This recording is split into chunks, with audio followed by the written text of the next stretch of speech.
Hi friends, I am Abu Saad and you are watching Abu Saad classes. Today I am going to teach you about past indefinite tense.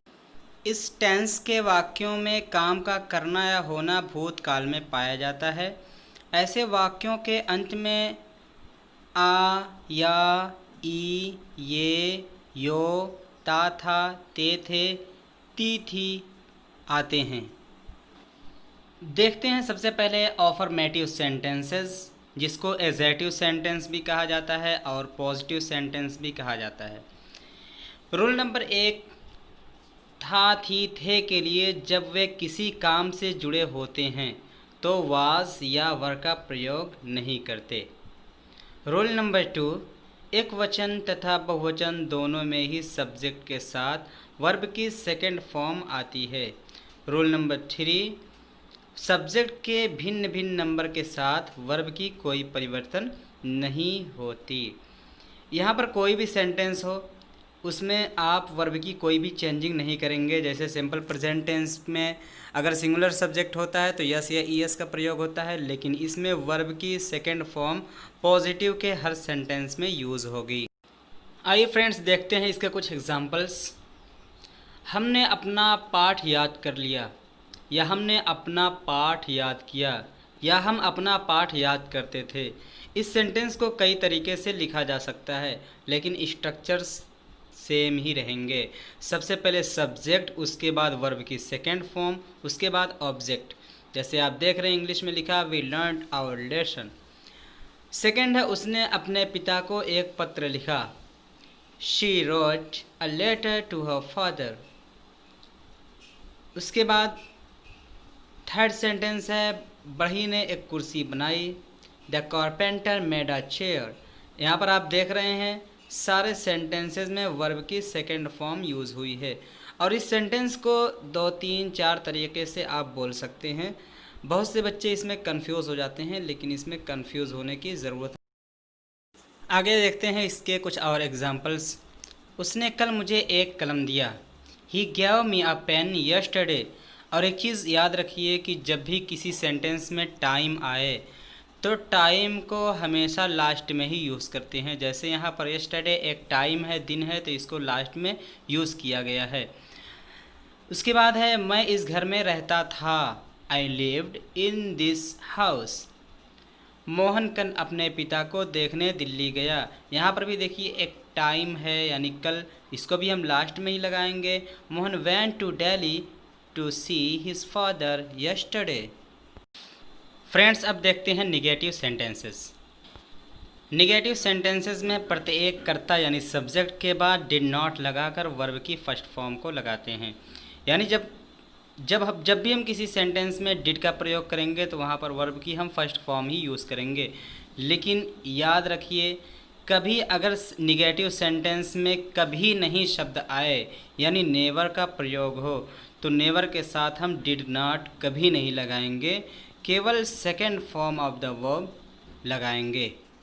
जैसे मैं कभी देर से नहीं आया, यहाँ पर देखिए नहीं है लेकिन उसके साथ कभी शब्द आया है, तो इसलिए यहाँ पर आप डिड नॉट का प्रयोग न करते हुए नेवर के साथ वर्ब की थर्ड फॉर्म लगा दीजिए। जैसे एग्जाम्पल है I never came late. Friends देखते हैं इसके कुछ और एग्जाम्पल्स।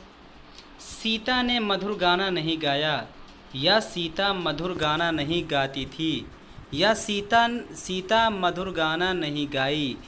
ऐसे सेंटेंसेस जब आएंगे तो आप यूज़ करेंगे subject plus did plus not plus V1 plus object, यानी Sita did not sing a sweet song. दूसरा एग्जाम्पल है तुम स्कूल नहीं गए, या तुम स्कूल नहीं जाते थे, तो इसकी इंग्लिश है you did not go to school. Friends अब देखते हैं इंट्रोगेटिव सेंटेंसेस। इसके कई रूल्स होते हैं क्योंकि इंट्रोगेटिव सेंटेंस कई तरीके से बनाया जाता है। रूल नंबर 1, अगर वाक्य में क्या लगा हो तो डिड को सब्जेक्ट से पहले लगाते हैं और first form of the verb use करते हैं। जैसे क्या उसने किताब पढ़ी, इंग्लिश होगी did he read a book. Second है क्या मैंने तुम्हें एक कलम दी, या मैंने तुमको एक कलम दिया, did I give you a pen. Third है क्या तुम्हारी माँ तुम्हें प्यार नहीं करती थी? Did your mother not love you? अब देखते हैं इसका रूल नंबर 2। अगर वाक्य के बीच में कब, क्यों, क्या, कहाँ यानी कोई क्वेश्चन वर्ड आए तो सबसे पहले हम क्वेश्चन वर्ड लिखेंगे, उसके बाद डिड लिखेंगे, फिर सब्जेक्ट, फिर वर्ब की फर्स्ट फॉर्म लगाएंगे। एग्ज़ाम्पल है तुम्हारा भाई कल कहाँ गया। और मैंने आपको एक चीज़ पहले बताया था कि जब भी टाइम आएगी तो टाइम को हम लास्ट में ही लगाएंगे। यहाँ पर यस्टरडे टाइम है इसलिए हम इसको लास्ट में यूज़ करेंगे। तो सबसे पहले क्वेश्चन वर्ड वेयर, उसके बाद helping of did, subject your brother, V one go, time है yesterday, where did your brother go yesterday. दूसरा एग्जाम्पल है मोहन कब लौट कर आया, व्हेन डिड मोहन रिटर्न। अब देखेंगे हम रूल नंबर 3। अगर सेंटेंस में कितना, कितने, कौन सा यानी हाउ मच, हाउ मैनी, विच ऐसे वर्ड्स आएँ तो इनके बाद फ़ौरन हम नाउन का प्रयोग करते हैं। और ऐसे वर्ड्स आते कहाँ हैं? जब हम किसी चीज़ की क्वांटिटी करते हैं, काउंटिंग करते हैं। जैसे यहाँ पर एग्ज़ाम्पल है कितने लड़के कक्षा में नहीं आए। अब देखिए यहाँ पर ये जो कितने शब्द आया है यानी इसको हम गिन सकते हैं, काउंट कर सकते हैं। तो यहाँ पर हम लगाएंगे how many boys did not come to the class. उस बच्चे ने कितना दूध पिया। अब दूध अनकाउंटेबल है, इसको हम काउंट नहीं कर सकते, इसको हम तौल सकते हैं, इसलिए यहाँ पर हम लगाएंगे how much milk did that baby drink. Friends अब देखते हैं रूल नंबर 4। अगर वाक्य में कोई प्रश्नवाचक शब्द हु ही कर्ता का कार्य कर रहा हो तो पहले उसकी अंग्रेज़ी फिर second form of the verb लाते हैं। एग्ज़ाम्पल है तुम्हारे घर कल कौन आया।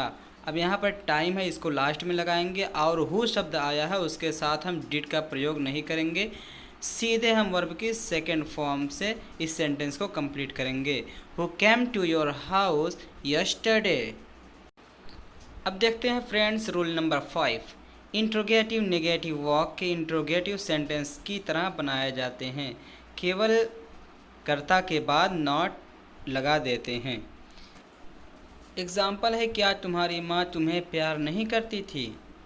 इंग्लिश होगी did your mother not love you. तो फ्रेंड्स उम्मीद करते हैं आपको यह वीडियो समझ में आई होगी। अगर आपको फिर भी कोई डाउट है तो आप हमें कमेंट कर सकते हैं और व्हाट्सएप पर मैसेज कर सकते हैं। मिलते हैं आपसे अगली वीडियो में।